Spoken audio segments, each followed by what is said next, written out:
ံကြောင်းလေးကိုရှင်းဥစွာပြောအလုံးသိနေကြတဲ့ထဲမှာလူတွေကကံကောင်းအောင်လုပ်ကြမယ်ကံဆိုးတယ်ကံကောင်းတယ်တချို့လည်းကံကောင်းတယ်ဆိုတာအလုပ်ကောင်းရင်ကံကောင်းတာပါပဲနဲ့ပြောတဲ့သူကလည်းရှိ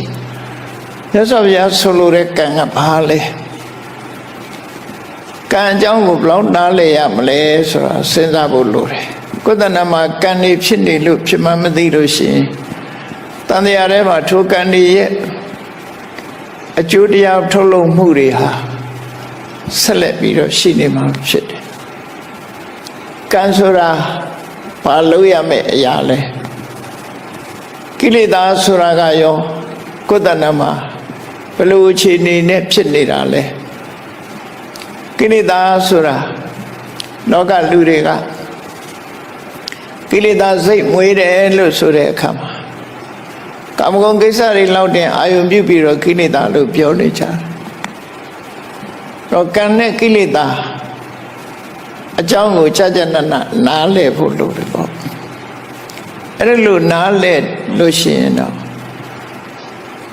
ဘဝတန်တရားထဲမှာကျင်လဲနေဖို့အတွက်ဒီကံနဲ့ကိလေသာပေါင်းစပ်ပြီးတော့လုပ်နေတာကောင်းတဲ့ကံပဲဖြစ်ဖြစ်မကောင်းတဲ့ကံပဲဖြစ်ဖြစ်ကိလေသာနဲ့တွဲဖက်နေတဲ့ကံတွေဟာဘဝတန်တရားထဲမှာလဲစီမှားချပဲဖြစ်တယ်ပေါ့နော်ဘဝတန်တရားလို့ဆိုတာကောင်းတာလုပ်လို့ဆိုးတာလုပ်လို့ဥပမာပဲတစ်ခုပြောမယ်ဆိုလို့ရှိရင်ကုသိုလ်ကောင်းမှုတွေလုပ်ရင်ကံကောင်းလိမ့်မယ်လို့လူတွေကထင်ကြတယ်ဟုတ်တယ်သူတို့ရည်မှန်းတဲ့ကံကဘယ်လိုဟာတော့ဘဝမှာအဆင်ပြေမယ်အလုပ်ကိုင်းတွေကောင်းမယ်ငွေကြေးတနာတွေပြည့်စုံမယ်မတောင်းမတမကြောင်မကြစားမယ်ယာရုကုန်သိစီစဉ်ဥစ္စာတွေတိုးတက်မယ်အဲ့ဒါကိုကံကောင်းတယ်လို့ပြောကြတယ်နော်သို့တော့မကောင်းတာဘာလဲလို့ဆိုလို့ရှိရင်မကြခင်အိုးသွားတာတို့မကြခင်နာရတာတို့ယောဂဖြစ်ရတာဒီကနေ့ခေတ်မှာကြည့်ဆေးရုံဆေးကန်းကြီးတွေကြီးနေတယ်ရော့သွားတယ်လို့မရှိဘူးနော်မစီရတဲ့နေရာဆိုတာတွေဟာအကုန်စေကားနေတယ်လူတိုင်းဟာယောဂကင်းတယ်ဆိုတာမတမ်းမရှားနေအဲ့တော့ကံကောင်းတယ်နဲ့ကြိုးစားနေရင်ကနေပြီးကံဆိုးမိုးမောင်တွေ့နေကြတာပဲဖြစ်တယ်ဘဝတန်တရားထဲမှာကံကောင်းအောင်လုပ်ဖို့အလုံးကိုခဲရင်နောက်ဆုံးပိတ်အဆုံးသတ်မှာတော့အကောင်းတွေ့ဖို့ရမတမ်းမခဲရင်လည်းလူတိုင်းဟာသေဆုံးခြင်းမှာဆုံးသတ်ကြရတယ်ခင်မင်ကြတဲ့ဆွေတွေမျိုးတွေမိသားစုတွေကမျက်ရည်မျက်ခွက်နဲ့တောကနဲ့ပဲနေကြရတာဖြစ်တယ်အဲ့တော့ကံကောင်းပါတယ်ဆိုရင်ဆိုတဲ့ပုဂ္ဂိုလ်ရောအဲ့ဒီလိုဟာမျိုးတွေ့ရလားဆိုတွေ့ရတယ်ယာရုကြီးတဲ့ပုဂ္ဂိုလ်ရောအဲ့ဒါမျိုးတွေ့လားတွေ့တာပဲစီစဉ်ဥစ္စာချမ်းသာကြွယ်ဝတဲ့ပုဂ္ဂိုလ်တွေလည်းတွေ့တယ်အဲ့တော့တန်တရားထဲမှာကံကောင်းတယ်ဆိုတာဘာပြောတာလဲနော်ကောင်းတဲ့အပိုင်းလေးကိုကြည့်ပြီးတော့ကံကောင်းအောင်လုပ်ကြတယ်အလုပ်ကောင်းရင်ကံကောင်းတယ်လို့သူတွေကပြောနေကြတယ်အေးကိလေသာတွေနဲ့တွဲဖက်နေတဲ့ကံတွေဟာအကောင်းသက်မရှိဘူးအဆိုးဘက်ကိုတွန်းပို့နေတာတွေဒါများတယ်ပေါ့ကံနဲ့ကိလေသာနှစ်ခုပေါင်းစပ်ပြီးတော့ဘဝတန်တရားခရီးကြီးကိုရှောက်လန်းစေတာပဲဖြစ်တယ်ကောင်းပြီကံဆိုတာဟာအလုံးကြားဖို့ရတဲ့အတိုင်းကံဆိုတာကိုကြာဘူးနာဝရှိတဲ့ပုဂ္ဂိုလ်တွေကကံဆိုတာဘာလဲလို့မေးလို့ရှိရင်စေရနာဟံဘိက္ခွေကမ္မဝရမိရသော်ဗျာကစိတ်ထဲမှာတွန်းအားပေးတဲ့သဘောလေးတွန်းအားပေးတဲ့သဘောကောင်းတာပဲဖြစ်ဖြစ်မကောင်းတာပဲဖြစ်ဖြစ်တွန်းအားပေးတယ် volition လို့အင်္ဂလိပ်လိုပြန်တယ်ထို့တဲ့ကောင်းတဲ့ဟာ stimulation တို့ motivation တို့တွန်းအားတစ်ခုလို့ဆိုလို့ကောင်းတာဖြစ်ဖြစ်လှုပ်ဖြစ်သွားအောင်မကောင်းတာလည်းလှုပ်ဖြစ်သွားအောင်တွန်းအားပေးတဲ့စွမ်းအားတစ်ခုပဲအလုံးကိုစုစည်းတယ်စေတနာဆိုတာ organization ပဲတဘာဝတရားတွေအလုံးကိုစုစည်းပေးလိုက်တယ်အဲ့ဒီစုပေးလိုက်တဲ့စွမ်းအားတွေနဲ့သူပေါင်းစပ်သွားတာအဲ့တော့ကံကိုဒီတမန်အဖြစ်ပြောရင်စေရနာဟံဘိက္ခွေကမ္မဝရမိလူတွေဟာဒီတွန်းအားအလိုက် စိတ်ထဲကကြံစည်ကြတယ်နှုတ်ကပြောဆိုကြတယ်ကိုယ်ဒီလည်းအောင်လုပ်ကြဘာတွေဖြစ်လာတော့ဆိုကမ္မဆိုတဲ့အမှုတွေဖြစ်လာတယ်နော်စိတ်နဲ့ကြံစည်တဲ့အမှုနှုတ်နဲ့ပြောဆိုတဲ့အမှုကိုယ်ဒီလည်းအောင်လုပ်တဲ့အမှုအဲ့ဒီအမှုကိစ္စတွေပေါ်လာအောင်တွန်းအားပေးတဲ့စေတနာကိုကံလို့ခေါ်တယ်လို့ဆိုဒါဖြင့်မြတ်စွာဘုရားရဲ့ဒေသနာတော်မှာစေတနာတစ်မျိုးတည်းကိုသာကံလို့ခေါ်ရလားလို့ဆိုမဟုတ်ဘူးဟောအလုံးဘောရဝတ္တဝိသူရောစင်နေသိတဲ့အတိုင်းကာယကံဝစီကံမနောကံလို့ရှိတယ်မယ်စေတနာကိုမနောကံလို့ခေါ်တာမဟုတ်ဘူးကာယကံမြောက်သွားအောင်တွန်းအားပေးတဲ့တနည်းအားဖြင့်ရည်ရွယ်ချက်ရှိရှိလုပ်တဲ့ intention ပေါ့နော်တွန်းအားပေးတဲ့သဘောဒီမကောင်းတဲ့အကိုပြောမယ်ဆိုရင်သူများအသက်ကိုတတ်တယ်သူများဥစ္စာခိုးတယ်သူတို့ကသားမယားစော်ကားတယ်ပြစ်မှားတယ်ကောင်းတဲ့ဘက်ကပြောရင်သူများအသက်ကိုတတ်ခြင်းမှရှောင်ကျင်တယ်အကျဉ်းတရားထားတယ်သူများဥစ္စာမခိုးဘူးတတ်ရှင်းစွာနေထိုင်တယ်ကိုယ်သိက္ခာကိုထိန်းတယ်သူတို့ကသားမယားစိတ်နဲ့တော့မပြစ်မှားဘူးလို့ပြစ်မှားခြင်းမှရှောင်ကျင်တယ်ဆိုကောင်းတာမကောင်းတာဒီနှစ်ခုရှိတာနော်နှစ်ခုရှိလားအဲ့ဒါတွေကြတော့စေရနာကိုသူရတဲ့တတ်တာဆိုတာလေစေရနာကြောင့်တတ်ဖြစ်သွားတာတွန်းအားဘယ်သူနဲ့တွဲလာတော့ဆိုဒေါသဆိုတဲ့အမုန်းတရားနဲ့တွဲလာတာဖြစ်တယ်ရှင်းပုံရအားဖြင့်သူများဥစ္စာခိုးတာကြတော့လောဘဆိုတဲ့ကိလေသာနဲ့တွဲလာတယ်သူတော်အတမယပြစ်မှားတယ်ဆိုတာကြလဲလောဘဆိုတာနဲ့တွဲလာတယ်တခါတရံဒေါသဆိုတာနဲ့လည်းတွဲတယ်လက်စားချေတဲ့သဘောမျိုးလောက်တာလည်းရှိတယ်နော်အဲ့ဒါကြောင့်မို့လို့လောဘဒေါသမောဟဆိုတဲ့ကိလေသာတွေနဲ့ပေါင်းစပ်ပြီးတော့စေတနာတွန်းအားကြောင့်ပြစ်မှုတစ်ခုကျွလွန်သွားတာအဲ့ဒါတွေကစေတနာလို့ခေါ်တခါနှုတ်ကပြောတဲ့အခါမှာကောင်းမကောင်းနှစ်ခုရှိတယ်ပဲမကောင်းတဲ့စေတနာကြတော့လောဘဒေါသမောဟတွေပေါင်းစပ်ထားတဲ့စိတ်စေတနာတွေနဲ့တစ်ဖက်သားကိုတီးတီးကြီးလိန်ပြောတယ်မမှန်မကန်ပြောတယ်တုံးတူမတက်အောင်ခုံးချောတယ်ဆဲရည်တယ်အကျိုးမရှိတဲ့စကားတွေနဲ့အကျိုးမဲ့ဖြစ်စေတယ်ဆိုတဲ့ဒီတွန်းအားတွေဒီနှုတ်ကနေထွက်သွားအောင်လိမ်လေတဲ့စကားတစ်ခွန်းနှုတ်ကထွက်သွားအောင်တွန်းအားပေးတဲ့စေရနာတုံးနဲ့တူမတက်အောင်ချွန်တွန်းလုပ်တဲ့စေရနာလူတယောက်ကိုဒီရှင်ကျေးတိမ်မွေးစွာမပြောဘဲနဲ့တစ်ဖက်သားဒေါသဖြစ်သွားတော့တဲ့စကားမျိုးဆေးတိုင်းထားတဲ့စကားမျိုးနဲ့ပြောတယ်အကျိုးမဲ့ကောင်းကျိုးချမ်းသာကိုမရစေနိုင်တဲ့လွယ်မာတဲ့အကြောင်းအရာတွေကိုပြောဆိုတယ်အလုံးသိနေကြတဲ့မုတဝါဒပိတုဏဝါစာဖရုဒဝါစာသမပလပါလို့ဆိုရယ်ဒီစကားတွေနှုတ်ကထွက်လာအောင်တွန်းအားပေးတဲ့စေတနာကိုကံလို့ခေါ်တဲ့အကုအဲ့ဒါတွေကရှောင်မှုတွန်းအားပေးတဲ့စေတနာကြတော့ကုသကံလို့ခေါ်ပြန်တယ်ဟုတ်ပြီကာယကံနဲ့ဝစီကံဟာစေတနာကိုကောက်တာမှန်မနောကံကိုကြည့်လိုက်မနောကံကြတော့စေတနာမဟုတ်တော့ဘူးအဘိဓါဆိုတာသူများပစ္စည်းကိုကိုယ်ပစ္စည်းဖြစ်လို့တဲ့စိတ်ကူးကြံစီမှုအဘိဓါအဘိဆိုတာရှေရှုစာဆိုတာစိတ်ကူးတာလောဘနဲ့သူပစ္စည်းကိုမှရချင်တယ်ကြံတွေးမှုစိတ်ထဲကကြံလိုက်တာနဲ့ပဲအဲ့ဒါကံမြောက်သွားတယ်နော်သူများပိုင်တဲ့ပစ္စည်းကိုမပစ္စည်းဖြစ်ရင်ကောင်းမှာပဲလို့သူများပစ္စည်းကိုမှလိုချင်တဲ့လောဘနဲ့တွေးလိုက်တာနဲ့တပြိုင်နက်ကံဖြစ်သွားတယ်စေရနာမဟုတ်ဘူးလောဘကိုကံလို့ခေါ်တယ်အဲ့ကြတော့မနောကမှာလောဘကိုကံလို့ခေါ်တယ်တခါဗျာပါဒဆိုတာဒေါသလူတယောက်ကိုယ်နဲ့မတည့်ဘူးကိုယ်ပေါ်မှာမကောင်းလုပ်တယ်လို့ယူဆတယ် တော့မို့ကိုမကြိုက်တာတွေလှုပ်တဲ့ဆိုပုဂ္ဂိုလ်ဒီပုဂ္ဂိုလ်ပျက်စီးသွားရင်ကောင်းမှာပဲဒီကောင်တည်သွားရင်ကောင်းမှာပဲဒီကောင်ဒုက္ခရောက်သွားရင်ကောင်းမှာပဲလို့တွေးလိုက်တာနဲ့တပြိုင်နက်အဲ့ဒီအတွေးပါဝင်တဲ့ဒေါသဟာကံဖြစ်သွားတယ်သူကံဖြစ်သွားတယ်ဆိုရဲရှင်တဲ့နှလုံးထဲမှာ accumulate ဖြစ်သွားတယ်ကံဖြစ်တယ်ဆိုတဲ့သဘောတရားဟာတပြင်းကအသီးသီးလိုက်တဲ့အခါမှာအထဲထဲမှာအပင်ပေါက်နိုင်တဲ့စွမ်းရည်တတိရသွားတဲ့သဘောပဲအစိတ်အကျိုးတစ်ခုထုတ်လုပ်ဖို့ရအတွက်တတိတစ်ခုပါသွားတာဟုတ်ဆုံးအဲ့ဒီဒေါသဟာတာမန်မိသားစုကိုယ်တငယ်ချင်းပေါင်းတဲ့နဲ့တော့မိဘနဲ့သာသမီဆိုတာလို့မဟုတ်တာလှုပ်တဲ့အခါမှာမိဘကသာသမီကိုစိတ်ဆိုးတယ်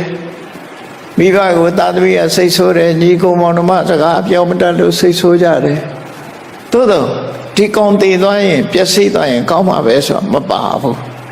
ရိုးရိုးစိတ်ဆိုးတာကြတော့ဒေါသအခုလိုပျက်စီးသွားဖို့ထီအောင်စဉ်းစားတဲ့ဟာကြတော့ဖြာပါတာလို့ခေါ်တယ်အဲ့ဒါကံဖြစ်သွားတယ်လို့ဆိုလို့ရတယ်နောက်တစ်ခါအလုံးကိုမထင်ရှားတဲ့ကံတစ်ခုကပါတော့ဆိုမိစ္ဆာဒိဋ္ဌိအဲ့ဒါတော့အလုံးကိုသိမ့်မွေးတယ်လောကလူတွေကလွယ်လွယ်ပြောကြတယ်တမလွန်လောကကိုမယုံဘူးနောက်ဘဝကိုမယုံဘူးအတိတ်ဘဝကိုလည်းလက်မခံဘူးအမေအဖေဆိုတာသူ့ဘာသူတို့ချင်းချင်းပေါင်းတဲ့ဆက်ဆံကြတာဖြစ်တယ်ဘာမှကျေးဇူးတင်စရာမလိုဘူးလူတွေဟာတည်သွားပြီးရင်နောက်ဘဝဆိုတာမရှိဘူးနော်နောက်ဘဝဆိုတာမရှိဘူးကောင်းတာလုပ်လဲကောင်းကျိုးမရဘူးဆိုတာလုပ်လဲဆိုကျိုးမဖြစ်ဘူးဆိုတဲ့ဘာလုပ်လို့ကောင်းကျိုးချမ်းသာရနိုင်တာဆိုတာမရှိဘူးတဘဝတစ်ခါပဲတည်တယ်ဆိုပြီးအဲ့ဒီအတွေးလေးဝင်လိုက်တာနဲ့အဲ့ဒီမိစ္ဆာဒိဋ္ဌိဆိုတဲ့နတ္ထိကဒိဋ္ဌိဟာကံမြောက်သွားတယ်အဲ့ဒီဒိဋ္ဌိကလည်းပဲကံမဲ့တာမနောကံလို့ခေါ်တယ်မြတ်စွာဘုရားကအပြစ်တွေထဲမှာမိစ္ဆာဒိဋ္ဌိဟာအပြစ်ကြီးဆုံးလို့ပြောတယ်ကံဤအကျိုးကိုညှင်းပယ်တဲ့ဒိဋ္ဌိကိုနတ္ထိကဒိဋ္ဌိလို့ခေါ်တယ်ဒုစရိုက်ထဲမှာပါတဲ့ဒိဋ္ဌိကအဲ့ဒီဒိဋ္ဌိကိုပြောတာဟိုကမ္မထမ်းဆရာတွေဟောတဲ့တက္ကာယဒိဋ္ဌိနဲ့မဆိုင်ဘူးနော်တက္ကာယဒိဋ္ဌိနဲ့မဆိုင်ဘူးဒီဒိဋ္ဌိကမနောဒုစရိုက်ထဲမှာပါတဲ့ဒိဋ္ဌိသည်ကံရဲ့အကျိုးတရားကိုညှင်းပယ်တယ်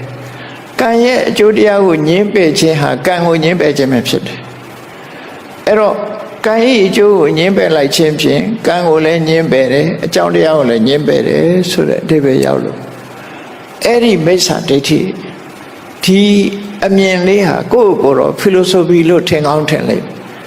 လွယ်လွယ်လေးနဲ့ကိုယ့်ရင်ထဲမှာလှူမနေနဲ့ဘာအကျိုးမှမရဘူးကောင်းတာလုပ်လဲကောင်းကျိုးမရဘူးဆိုတာလုပ်လဲဆိုကျိုးမရဘူးနောက်ဘဝဆိုတာမရှိပါဘူးတေပြီးပြန်ဖြစ်မှာမဟုတ်ပါဘူးဆိုတဲ့ဒီအတွေးအမြင်လေးကိုလက်ခံလိုက်တာနဲ့မိစ္ဆာဒိဋ္ဌိဆိုတဲ့ကံဖြစ်သွားတယ်အဲ့ဒါမနောကံလို့ခေါ်တယ်နော်အဲ့တော့သဘောပေါက်ရမှာကတော့စေရနာဟံဘိက္ခွေကမ္မဝရမိတို့မြတ်စွာဘုရားနိဗ္ဗိထိကသုတ်တံမှာဒီတနေ့ရတယ်ပဲဟောတာစေရနာတိကံမှန်တယ်အဲ့ဒီတွန်းအားတွေကြောင့်လုံးမိတယ်တွန်းအားတွေကြောင့်ပြောမိတယ်ဆိုတဲ့နေရာတွေမှာစိတ်ကူးချမ်းစိတ်မိတာကြတော့ခုနဒီသဘာဝတရားတွေအဘိဇ္ဇာဆိုတာလောဘဗျာပါဒဆိုတာဒေါသမိစ္ဆာဒိဋ္ဌိဆိုတာဒိဋ္ဌိအဲ့ဒီအကုသိုလ်စေတသိက်အဘိဓမ္မာသင်တဲ့ပုဂ္ဂိုလ်တွေသိလေအဘိဓမ္မာအကုသိုလ်စေတသိက်၃ခုအဲ့ဒါဟာကံပဲနော်ကံမြောက်သွားတယ်ထို့တူရဲ့ဒါမကောင်းတဲ့ကံဘက်ကမကောင်းတဲ့ဘက်ကဆိုတော့ကံမတစ်မျိုးရှိတုံးလို့အခုအကျဉ်းပြောမယ်ဆိုရင်အကုသိုလ်ကံဟာစေရနာကိုလည်းအကုသိုလ်ကံလို့ခေါ်တယ်လောဘကိုလည်းအကုသိုလ်ကံလို့ခေါ်တယ်ဒေါသကိုလည်းအကုသိုလ်ကံလို့ခေါ်တယ်ဒိဋ္ဌိကိုလည်းအကုသိုလ်ကံလို့ခေါ်တယ်နော်ဟောဒါမကောင်းတဲ့ကံဘက်ကဒါတွေရကောင်းတဲ့ကံဘက်ကကြည့်လိုက်လို့ရှိရင်တော့ရှောင်ကျဉ်မှုနဲ့သွားတယ် သူများတဲ့တချင်းမှရှောင်းတယ်ရှောင်းမှုရအတွက်တွန်းအား motivation stimulation ဆိုတွန်းအားအဲ့ဒီတွန်းအားနဲ့မဟုတ်တဲ့လူကရှောင်လိုက်တယ်မဟုတ်တဲ့စကားမပြောအောင်ထိမ့်သိမ်းလိုက်တယ်အဲ့ဒါစေတနာကုသိုလ်စေတနာလို့ခေါ်တယ်တခါသူ့ရဲ့တိမ်မွေးတဲ့ကုသိုလ်စေတနာတွေကဘာတွေတော့ဆိုအနာဘိဆာအလောဘဆိုတာ generosity ဒီကိုသာသုံးမယ်ဆိုတဲ့သူများပစ္စည်းကိုလိုချင်တဲ့မတော်လောဘမရှိဘူးနော်ပေးခြင်းကမ်းခြင်းနဲ့စိတ်ပဲရှိတယ်သူများပစ္စည်းမတရားယူဖို့စိတ်ထဲမှာမရှိဘူးအလောဘအနာဘိဆာအပြဝါဒမေတ္တာအရောဒဆိုမေတ္တာတရားတွေချမ်းသာကြပါစေလို့မေတ္တာပို့တာကအပြပါဒဆိုတဲ့စေတနာမနောကမယ်အပြပါဒဆိုတဲ့အရောဒစေတသိက်ကိုပြောတာနော်အပြပါဒဆိုတာအရောဒစေတသိက်အမုန်းကင်းစင်တဲ့မေတ္တာတရားမေတ္တာဆိုတာဒီအရောဒကိုပဲပြောတာပဲအဲ့တော့မနောကထဲမှာလူတယောက်ကိုတရားတွေအလုံးချမ်းသာကြပါစေဒီလူအဆင်ပြေပါစေလောကကြီးမှာတယောက်ဒုက္ခပေးနေလို့ရှိရင်နေညမညတဒုက္ခမေးเสียဘယ်သူမှဒုက္ခမပေးပါစေနဲ့ပြိဋ္ဌဲမှာပါတယ်လို့တပိပတ္တရာနိပတ္တန္တုတရားတွေအလုံးဟာအကောင်းနဲ့ကြီးပဲကြုံတွေ့ကြပါစေမကင်စီပပမကမဘယ်သူထံမှအဆိုးတရားတွေမကောင်းကျိုးတွေမရောက်ပါစေနဲ့ဆိုအဲ့ဒါအထောဒမေတ္တာအပြပါဒလို့ခေါ်တယ်အဲ့ဒါလည်းကံဖြစ်သွားတယ်နော်ကံဖြစ်သွားနောက်တစ်ခါတမ္မာဒိဋ္ဌိဆိုတာကြတော့ခုနလိုကိုင်းကြီးကျိုးကိုညင်းပယ်တာမဟုတ်ဘူးမကနဲ့အမြင်တစ်ခုယူစားအေးကောင်းတာလို့ရင်ကောင်းကျိုးရတယ်လူချင်းတန်းချင်းရဲ့အကျိုးကျေးဇူးဆိုတာရှိတယ်အမေဖေဆိုတာကျေးဇူးတင်လိုက်တဲ့ပုဂ္ဂိုလ်ဖြစ်တယ်အမေဖေကသာခွင့်မပြုဘူးဆိုဘာနဲ့တူတော့ဆိုလူစီလာဖို့ရအမေဖေက immigration ပဲလေသူဗီဇာထုတ်မပေးရင်လာလို့မရဘူးခုခေတ်ဆိုဗီဇာမပေးချင်လို့ကြိုတင်ဟန်တားတာတွေတောင်ရှိတယ်မတော်တဆလက်လွန်လို့ရောက်လာပြန်တော့လေအမိုက်ပုံနဲ့ထည့်ပစ်တာဣမတလောကတဓာတိတာရောမိဘရဲ့ခြေဆုထဲမှာကျွေးတာဆောင်းလျှောက်တာထားလိုက်အောင်အဲ့ဒီခြေဆုကကိုပြန်ကျွေးလို့ရသေးတယ်ပြန်ဆောင်းလျှောက်လို့ရကိုကိုလူလောကကိုလာခွင့်ပေးလိုက်တဲ့ခြေဆုကဘယ်လိုဆက်လို့ရပါမလားကိုကနောက်မှလာတာလေအမေဖေကကိုကိုလာခွင့်မပြုဘူးဆိုရင်လူလောကရောက်ပါမလားမရောက်နိုင်ဘူးမိုးကြရွှေကိုဖြစ်မှသာရောက်ကောင်းရောက်အမေဖေက immigration ပဲသူလက်ခံမှဖြစ်တာအဲ့ဒီလက်ခံတဲ့ခြေဆုကိုမြတ်စွာဘုရားကဣမတလောကတဓာတိတာရောဆိုမိဘရဲ့ခြေဆုကိုသုံးခွန်းနဲ့မြတ်စွာဘုရားဆုံးအောင်ပြောလိုက်တယ်တခုကအပါဒကကိုဝန်ကလေးကအမေကဆောင်းလျှောက်လာခဲ့ရတယ်မွေးလာတယ်လည်းဆောင်းလျှောက်တယ်မောတကမွေးဖွားလာတဲ့နောက်မှာဆောင်းလျှောက်ရုံနဲ့မကဘူးကျွေးမွေးတယ်ဟောနှစ်ခုဆောင်းလျှောက်ခြင်းကျွေးမွေးခြင်းနောက်ဆုံးတစ်ခုကတော့ဘာလို့ဣမတ္တလောကတ္တဓာတိတာရောဒီလောကကြီးကိုပြတယ်ဆိုတာဒါဒီခြေဆုကတော့ဆက်လို့မကုန်တဲ့ခြေဆုပဲမိဘခြေဆုကောမဆက်နိုင်ဘူးဆိုတာအဲ့ဒါကိုပြောတာဘာလို့လို့ဆိုရင်ကိုယ်နောက်မှရောက်တာဆိုတော့မိဘကိုကိုယ်လူလောကလာဖို့ဆိုတာဘယ်လိုလုပ်တုံးဆန်းသူကရင်ရောက်တာလေအေးဒါကြောင့်မို့ဒီမိဘရဲ့ခြေဆုရှိတယ်လို့လက်ခံခြင်းသည်ပဲလေသူကတမ္မာဒိဋ္ဌိဖြစ်သွားတယ်အဲ့ဒါမနောကဖြစ်သွားတယ်တုံလောကဆိုတာရှိတယ်လူတွေဟာတည်သွားပြီးနောက်ဘဝဆိုရောက်လာအောင်မယ်ဆိုတဲ့ကံတရားရဲ့အကျိုးလက်ခံတာတွေမှန်သမျှတမ္မာဒိဋ္ဌိလို့ခေါ်တယ်အဲ့ဒါကြတော့ပညာလို့ခေါ်တယ်မိစ္ဆာဒိဋ္ဌိကဒိဋ္ဌိစေတသိက်တမ္မာဒိဋ္ဌိကြတော့ပညာ right understanding မင်္ဂန်နဲ့နားလည်မှုနော်မင်္ဂန်နဲ့နားလည်မှုအဲ့တော့အဲ့ဒီဒီမှာကအလောဘရဲ့ အရောဒဆိုတဲ့မေတ္တာရဲ့သမာဓိဋ္ဌိဆိုတဲ့ပညာရဲ့ဒီသုံးခုကကံပဲစေတနာလည်းမဟုတ်ဘူးနော်ကုသိုလ်ကံထဲမှာဒီသုံးခုပါလာအဲ့တော့ကံဆိုတာဟာဒီတရားတွေကိုပြောတာပဲအလုပ်တစ်ခုဖြစ်အောင်တွန်းအားပေးတယ်တွန်းအားပေးလိုက်တာဟာသူက energy တွေစုသွားအောင်သူကစုဆောင်းလိုက်တာဒါမို့အာယုဟနရတ္တလို့ခေါ်တယ်သူတို့ကံတရားတွေကပေါင်းစုပေးလိုက်ခြင်းပဲစုလိုက်တဲ့အခါမှာစွမ်းအားပြေလာဒီကံတရားတွေကစုလိုက်သည့်အတွက်ကြောင့်ဆိုပါစို့တစ်ပင်တစ်ပင်ရဲ့အနှစ်ဟာဘယ်မှာသွားစုသလဲဆိုနောက်ထပ်အပင်တစ်ပင်ကိုဖြစ်စေနိုင်တဲ့စွမ်းရည်တတ္တိဟာဘယ်မှာသွားစုသလဲခဏခေတ်တော့ဂိုင်းကူတာတွေဘာတွေရှိတယ်ပေါ့နော်အဲ့ဒါတွေထားတဘာဝအပြင်ဘယ်နေရာမှာသွားစုသလဲလို့ဆိုလို့ရှိရင်မျိုးစေ့မှာသွားစုအသီးမှာသွားစုအသီးမှာသွားစုအဲ့ဒီအသီးတွေကအစိတ်လေးတွေမှာသွားပြီးတော့နောက်ထပ်မှတ်ပြီးမျိုးဖြစ်ဖို့အဲ့ဒါလိုပဲလူရဲ့စိတ်အစဉ်ထဲမှာဒီစေရနာတို့လောဘဒေါသမစ္ဒိဋ္ဌိအလောဘအရောဓတမပညာလို့ဆိုတဲ့ဒီတရားတွေပေါ်မှာအနှစ်တရားစုသွားလို့ဘဝတစ်ခုကျုပ်ပေးမယ်ဆိုလို့ရှင်တရားတွေကအကျုပ်ပေးနိုင်လာတယ်အဲ့တော့ကံတရားဆိုဒီမှာကောင်းတဲ့ကုသိုလ်ကံရှိတယ်မကောင်းတဲ့အကုသိုလ်ကံရှိတယ်ကုသိုလ်ကံအကုသိုလ်ကံရှိ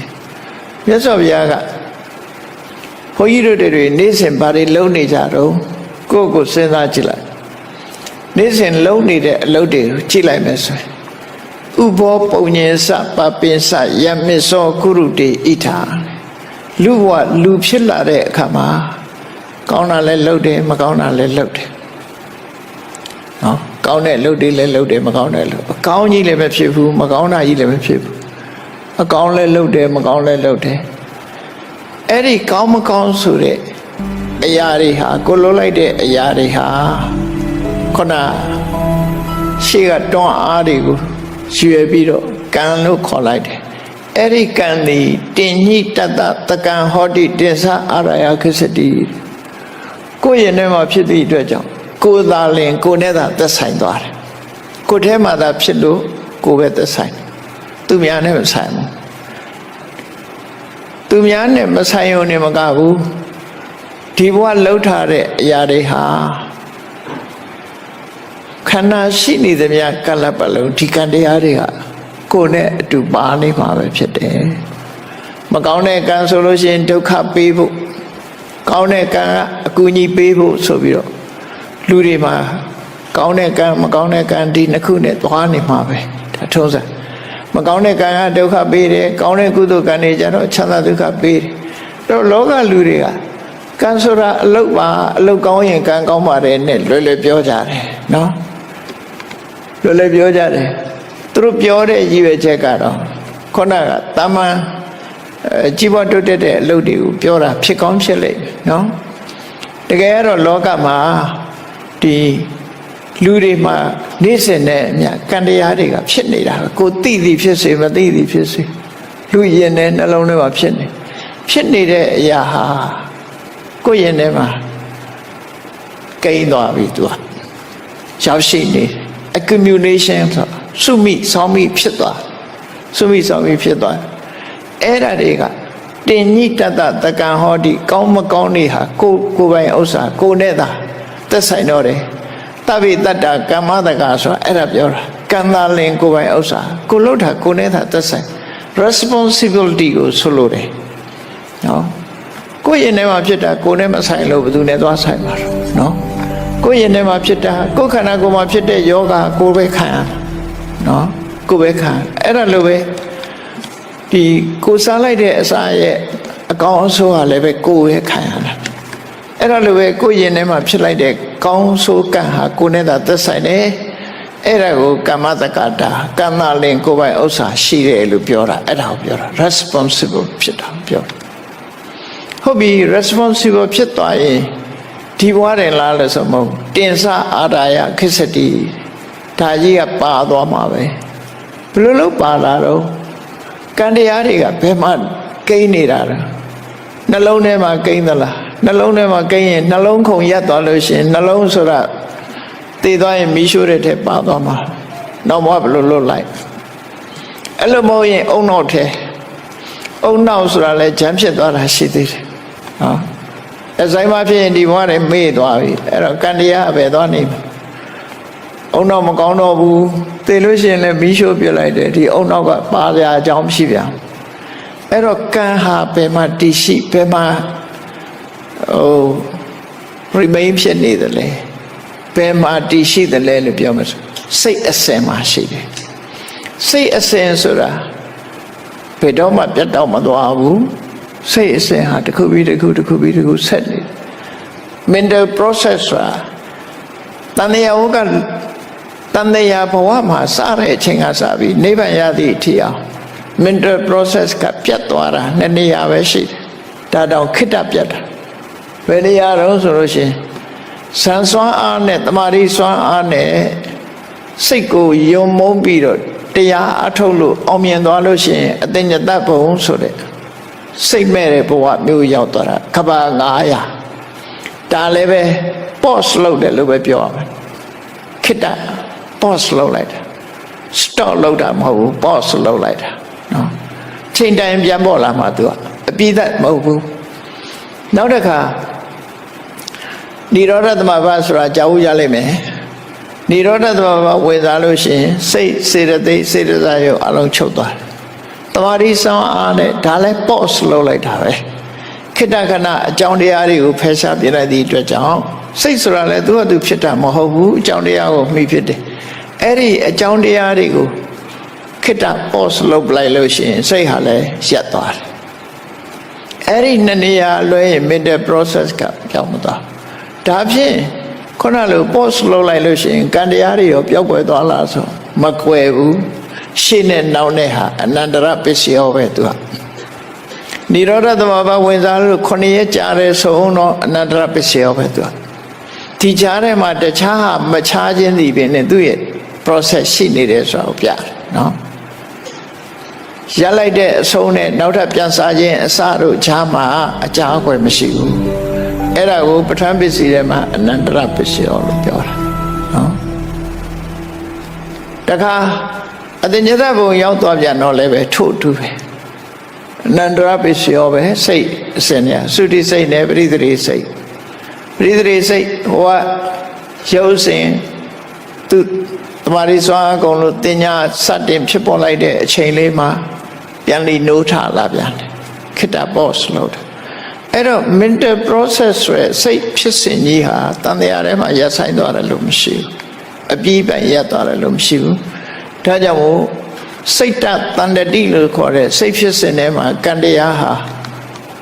တတ္တိအနေနဲ့ရှိနေတယ်လို့သူပြောတာနော်တတ္တိအနေနဲ့အဲ့တော့အုံနောက်မှာကိန်းတာလည်းမဟုတ်ဘူးနှလုံးသားမှာကိန်းတာလည်းမဟုတ်ဘူးခန္ဓာကိုယ်တဏှာမှာကိန်းနေတာလည်းမဟုတ်ဘူးစိတ်အစဉ်မှာရှိတယ်လို့ဒီလိုပဲမှတ်သားမှာဖြစ်တယ်ဟုတ်ပြီကောင်းလဲကောင်းတာလုပ်လဲကံဖြစ်တယ်မကောင်းတာလုပ်လဲကံဖြစ်တယ်အဲ့ဒီကံတွေဟာလုံးသမျှကိုယ်နဲ့သာသက်ဆိုင်တယ်ဒီကိုယ်နဲ့သက်ဆိုင်တဲ့ကံတရားတွေဟာဖြစ်လျက်ဘဝမှာကိုယ်နဲ့အတူပါနေတယ်ပါတယ်ဆိုတာဟာဒီပုံရိပ်တရဏကြီးနဲ့ပါနေတာမဟုတ်ဘူးစွန့်ရည်တတ္တိအနေနဲ့ပါနေတာသူစွန့်ရည်တတ္တိအနေနဲ့ပါအကြောင်းအကျိုးညီညွတ်လို့ရှိရင်အကျိုးပေးမှသိချတယ်ပေါ့သူတို့ဆိုလို့တယ်ပေါ့အဲ့တော့မြတ်စွာဘုရားကအေးကောင်းတာလည်းလုပ်တယ်မကောင်းတာလည်းလုပ်ကြတယ်လူလောကလူတွေဟာကောင်းဆိုးနှမျိုးလုပ်ကြလို့ဒါတွေဟာကိုယ်နဲ့သာသက်ဆိုင်နေဆိုအဲ့တော့ကံကောင်းခြင်းတော့ဘာတွေလုပ်တုံးဆိုကံကောင်းမဲ့ထင်ပြီးတော့တခြားလုပ်တွေလုပ်ကြတာသာသနာ့ဘာအခါမှာဆိုရင်ကံကောင်းမှုအတွက်ဆိုပြီးခြေရရာတွေလုပ်ကြတယ်အမျိုးမျိုးဆုတောင်းတာတွေလုပ်တယ်ဆုပန်တာတွေလုပ်တယ်အဲ့ဒါတွေလုပ်ရုံနဲ့ကံကောင်းနိုင်သလားဒီကနေ့ခေတ်မှာတောင်မှပဲကံကောင်းခြင်းတဲ့ပုဂ္ဂိုလ်ကလက်ကောင်းတဲ့အရာတွေကိုအဆောင်အဖြစ်အသုံးပြုနေကြသေးတယ်စဉ်းစားကြည့်ရမှာဖြစ်တယ် ကံကောင်းခြင်းလို့အဆောင်ကောင်းတွေလှုပ်ချတယ်နာမည်ကြီးဖျားပထိုးတွေသွားပြီးတော့အမျိုးမျိုးပုံမှုလှုပ်ချတယ်ပရိစိတ်တာတို့ဆုတောင်းတာတို့ပန်းလူရတောင်ရိုးရိုးပန်းမဟုတ်ပဲနဲ့ပြည်ရင်ဆရာညွှန်းတဲ့ပန်းမျိုးနဲ့လှူထမ်းကြတာတော့စဉ်းစားကြည့်မယ်ဆိုလို့ရှိရင်ကံကောင်းခြင်းလို့လုပ်နေကြတာဟာဘာတွေလုပ်ကြတော့ဆိုကံကောင်းတယ်လို့ကံကောင်းလိမ့်မယ်လို့ယူဆပြီးယုံကြည်ပြီးတုံးနဲ့တူမတူတဲ့အလုပ်တွေလုပ်ကြတယ်အဲ့တော့တုံးနဲ့တူမတူဘူးဆိုကြတဲ့ကံကောင်းခြင်းရဲ့အကြောင်းဟာမတူညီဘူးဖြစ်နေမတူသည့်အတွက်ကြောင့်တယောက်လုပ်တာမှားရင်နောက်တယောက်လုပ်တာမှန်အလုံးအောင်မမှန်နိုင်ဘူးဖြစ်တယ်ဘာလို့ဆိုလူတိုင်းဟာကံကောင်းကြအဲ့တော့ဘုရားဝတ္တဝင်သူတော်စင်တွေအနေနဲ့ဒီကနေ့မြတ်စွာဘုရားဟောကြားဆုံးမတဲ့ပိဋကတ်3သွဲနိကေ9ပြာဓမ္မခန္ဓာပေါင်း8400ဆိုတာညမပြေမှာထင်ရှားရှိတော့မှဖြစ်တယ်မိမိတို့ကိုယ်တိုင်လည်းဗုဒ္ဓသရဏဂစ္ဆာမိဓမ္မသရဏဂစ္ဆာမိဆိုပြီးဘုရားတရားတန်ခါရဏသုံးပါးကိုစိတ်ကကိုးကွယ်နေကြတဲ့ပုဂ္ဂိုလ်တွေဖြစ်တယ်ဖြစ်ပြီးသည့်အတွက်ကြောင့်ကံကောင်းခြင်းဘာလို့ရမလဲမြတ်စွာဘုရားဘာတွေဟောထားတယ်ဆိုတာသိရှိနားလည်ဖို့အမှန်တမ်းအရေးကြီးအဲ့ဒါမသိဘဲနဲ့မှန်းပြီးတော့ကံကောင်းလို့ကံကောင်းညာအဆောင်ကောင်းတွေရှာပြီးတော့လုပ်နေကြတာတကယ်ရောကံကောင်းနိုင်သလားကံကောင်းလို့ရှိရင်တော့မဆိုးဘူးပေါ့သို့တော်တကယ်ကံကောင်းနိုင်သလားဆိုတာဘဝမှာအာမခံချက်ပေးနိုင်တယ်ရှိမရှိအသိဉာဏ်နဲ့ဆုံးဖြတ်ကြအောင်ဖြစ်တယ်ဆိုတော့ကံကောင်းခြင်းနဲ့ကံကောင်းခြင်းအဆောင်ကောင်းလေးဆောင်လိုက်ရင်ကံကောင်းလာမယ်လို့ထင်ကြတယ်တော်တော်များများအဆောင်ကောင်းလေးဆောင်တာနဲ့ကံကောင်းနိုင်ပါမလားဆုတောင်းကြတယ်ဆုတောင်းရုံနဲ့ကံကောင်းနိုင်ပါမလားအဲ့တော့ဒီအဆောင်ကောင်းကိုဘယ်သူကပေးတာတော့ဆိုပေးတဲ့ဆရာလည်းရှိတယ်အဲ့ဒါဆိုလို့ရှိရင်သူကရောပေးတဲ့လူကရောတကယ်ကံကောင်းနေသလားမေးဖို့လိုတယ်လေအဆောင်ကောင်းတွေပေးတဲ့ပုဂ္ဂိုလ်ကရောတကယ်ကံကောင်းသူဟုတ်ကလားနော်ဆရာကိုယ်တိုင်ကတည်တတ်တယ်ဆိုရင်သူကမသေးအောင်ကုနိုင်တယ်ဆိုဖြစ်နိုင်ပါမလားဖြစ်နိုင်ဘူးလေအဲ့တော့အဆောင်ပေးတဲ့ပုဂ္ဂိုလ်ကိုယ်တိုင်ကရောကံကောင်းနေသလားဆိုစဉ်းစားဆုတောင်းရုံနဲ့ကံကောင်းနိုင်သလားလို့ဆိုတာစဉ်းစားကြည့်မယ်ဆိုသူလည်းဆုတောင်းမှာပဲငါလည်းဆုတောင်းမှာအဲ့တော့ဆုတောင်းလို့ကံကောင်းမယ်ဆိုလူတိုင်းကံကောင်းကြမှာပဲဒါအားလုံးကဆုတောင်းကြမှာပဲမြတ်စွာဘုရားဟောထားတဲ့မဂ္ဂင်၈ပါးတရားဆိုတာ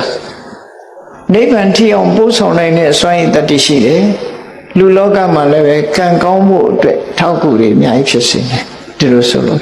ကံကောင်းမှုဆိုတာအလွယ်လေးနိဗ္ဗာန်ရဖို့သာခက်တာနိဗ္ဗာန်တောင်ပို့ဆောင်နိုင်တဲ့အကြောင်းတရားသည်ကံကောင်းမှုဆိုတဲ့အကျိုးလောက်ကတော့အသာလေးဖြစ်နေပြုလုပ်တာတမွေးဝါညောင်းလုပ်တာကြိုးစားတာအထောက်တာပฏิရှိတာစိတ်တည်ငြိမ်မှုရှိတာဒါတွေက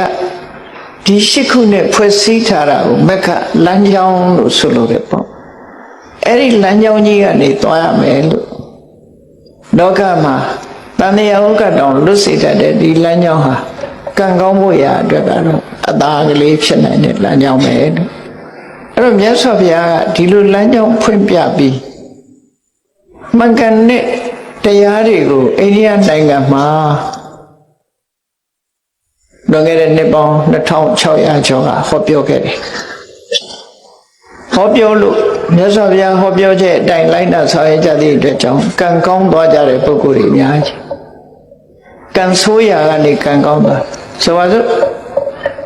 ပဒါစာရီအကြောင်းအလုံးသိကြတယ်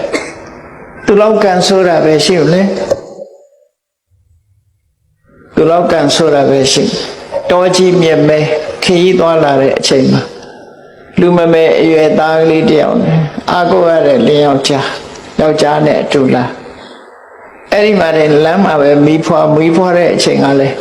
တကယ်ကို မိုးကအကြီးကျယ်ရွာနေ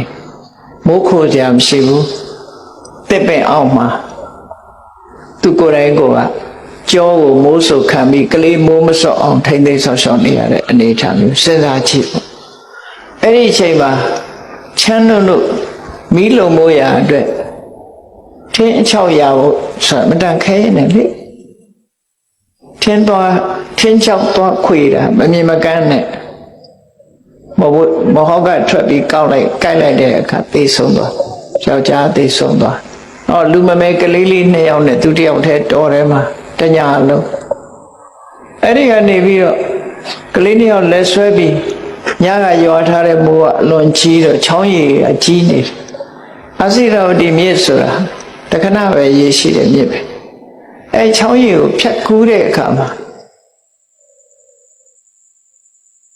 လူမမဲသားကလေးကိုပွေ့ချပြီးဟိုဘက်ရောက်အောင်ပို့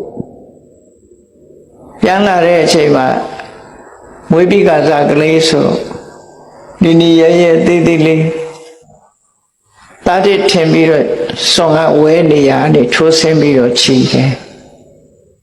ကိုကလည်းမြစ်လက်ကောင်ရောက်နေပြီဆိုတော့မောင်းမွေရခက်သွားအဲ့ဒီမှာအော်ပြီးတော့မောင်းရကနေဟိုတစ်ဖက်ကမ်းမှာစောင့်နေတဲ့တာသူခေါ်တဲ့ထင်ပြီးရေတဲ့အဆင်းလိုက်ရေတဲ့ပါသွားလမ်းမှာအာကိုရမဲ့သူ့ရဲ့အမျိုးသားသိဆုံးသွားတယ်စိတ်နှလုံးဖြည့်ပေးနိုင်တဲ့သားလေး2ဦးကလည်းပဲတဦးကစွန့်ချီသွားပြီတဦးကရေထဲပါသွားတယ်သူတယောက်တည်းရှိသွားလူဘဝကြုံရတာတွေကိုပြပြတာနော်ကိုယ်တိုင်ခံစားရရင်ဘယ်လိုနေမလဲစဉ်းစားကြည့်အဲ့ဒီတော့သူ့ဘဝမှာခံစားလို့စိတ်ဖြည့်စရာဆိုလို့အိမ်မှာအမေရဲ့ဖေးရဲ့မောင်လေးရဲ့ရှိသေးတယ်အာကိုရကြီးနဲ့တာဝတိမြို့သို့တော့လမ်းမှာတွေပဲသတင်းဆိုကြားရတယ်ညကလေကြီးမိုးကြီးကြပြီးတိုက်ပြိုကြလို့အမေလည်းဆုံးအဖေလည်းဆုံးမောင်လေးလည်းဆုံးဆိုတဲ့သတင်းကြားကဲဒီနေ့မှာဆုတ်တက်သွားပြီးသူဟာတောကဖြစ်သွားအဲ့ဒီတောကကြောင့်ယူသွားတာတောကုံမတ္တကလို့ခေါ်တယ်တောကကြောင့်ယူတာတိကျပြလို့ယူတာမဟုတ်ဘူးတောကကြောင့်ယူသွားတဲ့ပဋ္ဌာစာတွေဟာမြတ်စွာဘုရားနဲ့တွေ့တဲ့အခါမှာပြေချောင်းမြတ်စွာဘုရားမြင်လိုက်တာနဲ့မြတ်စွာဘုရားနဲ့အခုလိုဒီလိုတရားပွဲကြီးထဲမှာသူကရောက်လာပြီးဘုရားရှိအနာထီအောင်ရောက်လာတော့လူတွေကမဝင်ဖို့တားတယ်ဒါပေမဲ့လို့သူကဘုရားနာထီရောက်လာအဝတ်ကမပါဘူးမြတ်စွာဘုရားကကရုဏာတရားမေတ္တာတရားအကျဉ်းမေတ္တာဖြန့်ကျက်ထားတဲ့နှလုံးသားရှိတဲ့စကားနဲ့တတိထားပါလို့ပြောလိုက်တဲ့စကားနားထဲဝင်သွားတဲ့အခါသူတောကလေးဟာရော့ကျသွားအဲ့ဒီအချိန်မှာတတိပြန်ရလာတော့လောကကြီးမှာရှိတဲ့နေရာတွေအားလုံးနဲ့လူမျိုးလုံးနဲ့သက်ဆိုင်တဲ့ဆိုတဲ့မြတ်စွာဘုရားရဲ့စကားရှင်းပြတဲ့တရားစကားကိုနားထောင်ရင်အသိဉာဏ်တွေဖြစ်လာတယ်ဟုတ်တာပဲအတယောက်တည်းမှမဟုတ်တာတလောကလုံးဟာအိုခြင်းနာခြင်းသိခြင်းဆိုတဲ့ဆင်းရဲဒုက္ခတွေကြုံတွေ့နေကြတာစဉ်းစားတတ်လားစဉ်းစားဉာဏ်ကမှတောကကိုဖယ်နိုင်တာဖြစ်အဲ့ဒီချိန်မှာသူတောကရောကျသွားပြီနောက်ဆုံးမှာယဟန်ဘဝရောက်သောတပန်ဖြစ်တရားဆက်ခြင်းတော့ယဟန္တာမဖြစ်သွားတယ်ကြည့်လေလမ်းစဉ်မှန်ကန်တဲ့အမြင်တွေ့လိုက်တဲ့အခါမှာကံဆိုးတဲ့ပဋ္ဌာစာရီဟာကံကောင်းသူမှဖြစ်သွားကိုယ်ရဲ့ချမ်းသာတဲ့လူတွေဟာအဆောင်ကောင်းလို့ချမ်းသာနေကြတာလား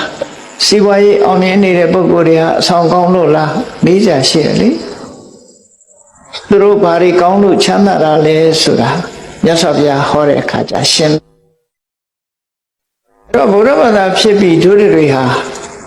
ကံကောင်းခြင်းလို့ရှိရင်ဘာလို့ရမလဲဆိုတာတိတိကျကျမသိချပဲနဲ့ဆူတောင်းတာဟာကံကောင်းတယ်လို့ထင်တယ်အဆောင်ကောင်းဆောင်လို့ရှိရင်ကံကောင်းတယ်လို့ထင်တယ်ကြံပင်ဆိုင်ရဲ့အကြံစီအောင်တယ်လို့လည်းပြောကြတယ်ဂျင်းဆိုင်တဲ့အခါမှာချက်ချင်းကြီးပွားတယ်လို့လည်းပြောကြဒါတွေဟုတ်ကဲ့လားအများကြီးပဲအကုန်လုံးတော့မပြောချင်ပါဘူးเนาะ ရေရဆိုတာအများကြီးပဲလုံနေကြရွှေကုံဘုရားပေါ်တက်ကြည့်စနေတော်ကဘုရားစနေသားသမီးတွေလာပြီးရေလောင်းတဲ့မွန်းနေတနင်္ဂနွေတော်ကဘုရားတနင်္ဂနွေသားသမီးတွေလာမောင်းငါလှုပ်ကြတာတော့လို့မင်းကံကောင်းခြင်းလို့လုပ်နေကြတာအဲ့ဒါတွေရောကံကောင်းနိုင်သလား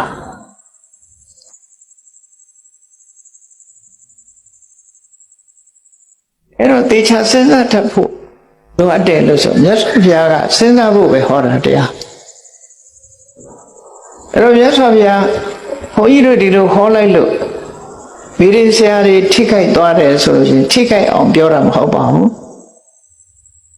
ထိခိုက်အောင်မပြောယုံတဲ့လူတွေကတော့ရှိမှာမြတ်စွာဘုရားပွင့်လို့ထိခိုက်သွားတဲ့လူတွေလည်းရှိတာစီးပွားတိုးတက်ပါရစေစီးပွားရေးကောင်းပါရစေနဲ့ဆုတောင်းနေလို့မရပါဘူးဒါဘုရားဟောတာပဲနော်စီးပွားဥစ္စာတိုးတက်ခြင်းစီးပွားဥစ္စာတိုးတက်တဲ့နိလန်းကိုမြတ်စွာဘုရားဟောထားတယ်ဘာဟောထားလဲဥဋ္ဌာဏတမ္မရာလုံလဝိရိယနဲ့ပြည့်စုံရမယ်အရခတမ္မရာကိုရှာထားတာအလေလွတ်မရှိအောင်ထိမ့်သိမ်းတတ်ရမယ်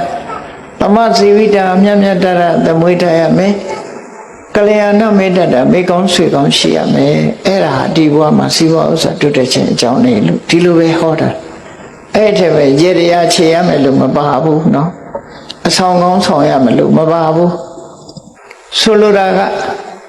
မြန်မာပြည်မှာဗုဒ္ဓဘာသာလို့သာဆိုသေးတာခဏချိန်ထိကောတုဟလမင်္ဂလာဆိုတာတွေကမပြောက်သေးဘူးဘယ်နာဒီအစွမ်းတကူရှိတဲ့ပုဂ္ဂိုလ်ပေါ်တယ်ဆိုသွားကြပြီလောက်ကြပြီနော်အဲ့ဒါတွေကမှန်သလားသွားလှူခြင်းတော့လှူပါမလှူပါနဲ့လို့မပြောလို့ဘူးအမှန်မှန်ကိုတော့သိဖို့ပြောရမှာဖြစ်တယ်ပေါ့နော်အမှန်မှန်ကိုသိဖို့လိုတယ်ကိုလုပ်တဲ့အလုပ်ဟာမှန်မှန်ကိုသိဖို့လိုတယ်မှန်မှန်သိရင်တော်ပြီလှူတာကိုယ်သဘော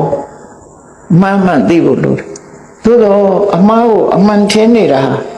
တမ္မာဒိဋ္ဌိမဟုတ်ဘူးအဲ့ဒါကြောင့်ဒီကနေ့ထိအောင်ရန်ကုန်မြို့မှာပန္နတော်ပြောပါဦးရန်ကုန်မြို့ကရွှေကုံသွားကြည့်နော်ဒီကနေ့ထိအောင်ကျိုးပြေနံပြေတွေနဲ့လုပ်နေကြတော့မှရှိသေးတယ်အဲ့ဒါဘုရားဘာသာရဲ့အသင်္တရမဟုတ်ပါဘူးအဲ့တော့မြန်မာနိုင်ငံကလူတွေဟာဘုရားဘာသာစစ်ဖြစ်တဲ့ပုဂ္ဂိုလ်ရှိကောင်းရှိနိုင်တော့လေလူတိုင်းဟာဘုရားဘာသာစစ်မဖြစ်သေးဘူးလို့ပဲပြောရမှာဖြစ်တယ်နော်ဘာကြောင့်လဲဆိုတခြားနိလန်းတွေပေါ်မှာဆွဲလန်းမှုယုံကြည်မှု superstition လို့ခေါ်တယ် superstition ဆိုတာဆွဲလန်းနေယုံကြည်မှုတွေအဲ့ဒါမြန်မာပြည်မှာဘုရားဘာသာလို့သာဆိုတယ် superstition တွေများကြီးဆွဲလန်းမှုတွေများတယ်ကိုလုံးလာတဲ့လုပ်ငန်းတစ်ခုပေါ်မှာဆွဲလန်းနဲ့လုပ်နေကြတာဖြစ်တယ်အဲ့ဒီအဆွဲလန်းကင်းသွားမှဘုရားဘာသာအစစ်ဖြစ်မှာနော်ဒါကြောင့်မို့တရားဓမ္မအရာအဆွဲလန်းမထားပဲနဲ့ကြိုးစားအထောက်ဖို့ဒါပဲပြောချင်တာမှဒီမှာဒါကြောင့်မို့တော့ဒါတော့လမ်းစာလေးတွေဖော်ပြောတာနော်လမ်းစာလေးဖော်ပြောတာဒီကံကောင်းခြင်းလို့ရှိရင်စိတ်ထားကိုပြန်ကံကောင်းခြင်းအဆောင်ရှာရမှာအဆောင်ရှောက်ဆောင်ရမှာမဟုတ်ဒီနာကဘုရားဘာသာနိုင်ငံတနိုင်ငံဖြစ်တဲ့ဗမာတွေကခေါ်တော့ယိုးရီးယားလို့ခေါ်တယ်ထိုင်းနိုင်ငံအဆောင်ကိုအလုံးကိုမမောတယ်ဗမာပြည်ရဲ့ဆိုးတယ်သူကဘုန်းကြီးတို့စီတောင်ရောက်လာထိုင်းနေတခါရောက်လာပြီးမလုပ်လဲခေါင်းလေးထိုးပြီးခေါင်းပုတ်ခိုင်းတာနာနာရိုက်လိုက်ရင်တော့မှတ်ကောင်းမှတ်သွားလိမ့်မယ်ခေါင်းပုတ်လိုက်တာနဲ့သူကblessing ပေးတယ်ဆိုပြီးကျင့်တတ်ခေါင်းပုတ်ခံရတာဘာကျင့်တတ်เสียခေါင်းကိုယ်ကောင်းလာပုတ်တယ်ဆိုဘယ်ကျင့်တတ်เสียခေါင်းနော်တွေ့ရစီနဲ့ခေါင်းဖြန်းနဲ့ရလိုက်ရင်သဘောတွေကိုကြာတပြေးကလေးနဲ့သာရေပက်လိုက်မယ်ဆိုရင်ပုဂ္ဂိုလ်သဘောကြာကံကောင်းသွားတယ်လို့စိတ်ထဲမှာထင်တယ်အာမကိုလောက်ပါဘူးအာမကိုလောက်ဘူးဘုရားဘာသာဆိုပြီးတော့အဲ့ဒါတွေအာမကိုသင့်ဘူးလို့ပြောချင်တယ်နော်ဘုန်းကြီးတို့ဟောထားတဲ့ဒီသာသနာနဲ့အစွမ်းတကူများဆို တရားနာဘူးတဲ့လူလည်းရှိကောင်းရှိတယ်အစွမ်းတကူနဲ့သာသနာဆိုတဲ့နေရာအစွမ်းတကူဆိုတာမရှိဘူးတော့မဟုတ်ရှိအားကိုးလောက်တဲ့အစွမ်းတကူမဟုတ်စွမ်းတကူအားကိုးလောက်တဲ့အစွမ်းတကူဟာကိုယ်ထဲမှာပဲရှိပါကိုယ်ထဲမှာပဲရှိကိုယ်ရဲ့မှာပဲရှိအဲ့ဒါလည်းပြောကြတာပဲ we are our own architect ကိုယ်ကိုယ်တိုင်ပြုပြင်မှရတယ်ကိုယ့်ရဲ့ architect ကကိုယ်ပဲဖြစ်တယ်ကိုယ်ကကိုယ်ပဲပုံဖော်ရမယ်သူများပုံဖော်တာမဟုတ်ဘူးဘာသာတွေကိုလိုက်ကြည့်လိုက်မယ်ဆိုရင်ဘုရားသခင်လူတော်ကြဆိုဘာသာတွေကအများကြီးတယ်ဘုရားသခင်လူတော်ကြဆိုပြီးတော့တေချာစဉ်းစားကြည့်လို့ရှိရင်အသိဉာဏ်ကိုထိတ်တန်းမတင်လို့အဲ့လိုဖြစ်တယ်အလုံးကအသိဉာဏ်ကိုထိတ်တန်းတင်စေခြင်းနဲ့ဟုတ်စဉ်းစားမြတ်စွာဘုရားကတော့စဉ်းစားခိုင်းနေအကုန်လုံးသူပြောတာတော့မယုံနဲ့အောင်စဉ်းစားလို့ခိုင်းတာသူ့ကိုလည်းဝေဖန်ခိုင်းတယ်တရားကုံတော်6ပါးတဲ့သိတယ်မဟုတ်လားတန်ဒိဋ္ဌိကိုယ်တိုင်မြင်နိုင်တယ်ကိုယ်တိုင်သိနိုင်တယ်သို့တော့ကိုယ်တိုင်သိဆိုလူတိုင်းသိလားလို့ဆိုပစ္စတံဝိရိတဘောဝိညုဟိပညာရှိမှသိပါအသိဉာဏ်ရှိဖို့လိုတယ်အဲ့ဒါကြောင့်မလို့မြတ်စွာဘုရားဟောတဲ့အဆုံးအမစကားသာလင်ဖြစ်တယ်အဲ့ဒီအဆုံးအမစကားဟာမှန်ကန်တဲ့အဆုံးအမစကားဖြစ်လို့နားထောင်ရုံတသက်နဲ့မပြီးပါဘူးဆေးနဲ့အလားတရံတူတယ်ဆေးဆိုတာတောက်မှအကျိုးရမှာဖြစ်တယ်ညွန်ကြားထားတဲ့ဆေးကိုတောက်ဖို့လိုတယ်လို့ပဲမြတ်စွာဘုရားရဲ့အဆုံးအမဆိုတာလဲဘာလဲလို့မေးလို့ရှိရင်မလို့ရမှာနဲ့လို့ရမှာဒီနှစ်ခုပဲပြောတာနော်မလို့ရမှာနဲ့လို့ရမှာဒီနှစ်ခုပဲပြောတယ်ကိုယ်သားသမီးကိုဆုံးမတဲ့မိဘတွေအခုဒီထဲမှာမိဘတွေအများကြီးပါတယ်သားသမီးကိုဆုံးမတာ2မျိုးပဲဆုံးမတာကိုယ့်ကိုယ်လည်းစဉ်းစားကြည့်တို့ဆုံးမတာ2မျိုးတည်းဆိုတာဟုတ်လားဒါမလုံးနဲ့ဒါလို့ဒီလမ်းမသွားနဲ့ဒီလမ်းသွားဒါပဲမဟုတ်လားမလို့ရမှာနဲ့လို့ရမှာဒီနှစ်ခုပဲပြောတာပဲအချင်းချုပ်လိုက်လို့ရှိရင်မလို့ရမှာနဲ့လို့ရမှာဒီတစ်ခုအတည်းမြတ်စွာဘုရားကလည်းဆုံးမတယ်ဆိုတာဒါပဲပြောတာဒါမလုံးနဲ့ဒါလို့မလို့ရမှာနဲ့လို့ရမှာဒီနှစ်ခုပဲပြောအဲ့ဒီနှစ်ခုသေးသေးချာချာနားလည်ပြီးတော့ကံကောင်းကျင်လို့ရှိရင်မလို့ရမှာကိုရှောင်လို့ရမှာကိုလှုပ်ဆောင်ဟောတာကံကောင်းခြင်းအကြောင်းပဲဖြစ်တယ်နော်စေရနာကောင်းလင်ကံကောင်းသည်လို့ပြောတာဟာကစေရနာတစ်ခုတည်းကိုဥတည်ပြောတာအခုဒီကနေ့ညမြတ်စွာဘုရားဟောတဲ့တုတ်တန်တစ်ခုအရာကံကောင်းအောင်တို့ဘာတွေလုပ်ရမလဲကြည်မြတ်စွာဘုရားကကံကောင်းခြင်းလင်စိတ်ဓာတ်ကိုပြင်တဲ့ကိုယ်စိတ်ဓာတ်ကိုပြင်ရမယ်စိတ်ဓာတ်ပြင်ရမယ်ဘာတွေပြင်ရမလဲကံကောင်းတဲ့ဆိုတာဘာလဲကိုယ်တဏ္ဍမှာကောင်းတဲ့ကံဆိုတာဟာကောင်းကျိုးချမ်းသာပေးမှကံကောင်းတယ်လို့ခေါ်တာလေကံဆိုတာ2မျိုးပဲရှိတယ်ကုသိုလ်ကံနဲ့အကုသိုလ်ကံကုသိုလ်ကံဆိုတာကောင်းတဲ့အပြစ်ကင်းပြီးကောင်းကျိုးချမ်းသာတွေကိုပေးတာကိုကုသိုလ်ကံလို့ခေါ်ပြီးတော့အကုသိုလ်ကံကြတော့အပြစ်ရှိပြီးတော့ဆင်းရဲတဲ့အကျိုးကိုပေးတာကိုအကုသိုလ်ကံလို့ခေါ်တယ်အဲ့တော့ကံကောင်းဆိုတာကုသိုလ်ကံကိုပြောပြီးကံဆိုးဆိုတာအကုသိုလ်ကံကိုပြောတယ်နော်လောကလူတွေကကံဆိုးကံကောင်းကိုကုသိုလ်အကုသိုလ်ကံမပြောဘဲနဲ့ထီပေါက်ရင်လည်းကံကောင်းတယ်လို့စီပါဥစ္စာတက်လိုက်ရင်လည်းကံကောင်းတယ်လို့ထင်